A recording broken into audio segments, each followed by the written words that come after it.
तो जैसा कि आज आप लोगों को सुबह में जानकारी दिए थे कि आज किसी भी वक्त म्यूजिक टोन से पावर स्टार पवन सिंह जी का जबरदस्त गाना का पोस्टर आ चुका है और फाइनली पोस्टर आउट भी हो चुका है। जी हाँ, नमस्कार दोस्तों, आप सभी लोगों का स्वागत है हमारा चैनल पीएस न्यूज में।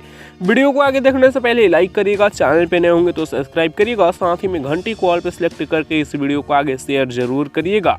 म्यूजिक टोन से पोस्टर आउट किया गया है, काफी हाई लेवल का गाना होने वाला है, जबरदस्त गाना है जिस गाने का नाम है ये आरा कभी हारा नहीं। जी हाँ दोस्तों, जिस गाने को पवन सिंह जी के साथ शिल्पी राज गाई हैं और जिस गाने में पावर स्टार पवन सिंह जी के साथ में आकांक्षा दुबे नजर आई हैं। बता दें कि जिस गाने को लिखे हैं जाहिद अख्तर, म्यूजिक प्रियांशु सिंह जी का है और जिस गाने को कल सुबह 7:45 पर रिलीज करना है। जी हाँ दोस्तों, 26 मार्च को सुबह 7:45 में म्यूजिक टोन पर ये गाना रिलीज हो जाएगा। जो गाना काफी जबरदस्त है, ये आरा कभी हारा नहीं।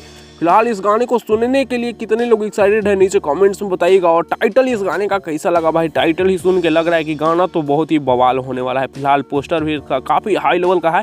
इस गाने के बारे में आप लोग अपना राय नीचे कमेंट्स में दीजिएगा। फिलहाल इस वीडियो को यहीं पर खत्म करें। वीडियो कैसा लगा बताइएगा। अपडेट पसंद है तो लाइक शेयर सब्सक्राइब करिएगा। ऐसी और पावर स्टार पवन सिंह से जुड़ी लेटेस्ट वीडियो देखने के लिए आप हमारे चैनल पीएस न्यूज पर बने रहिएगा।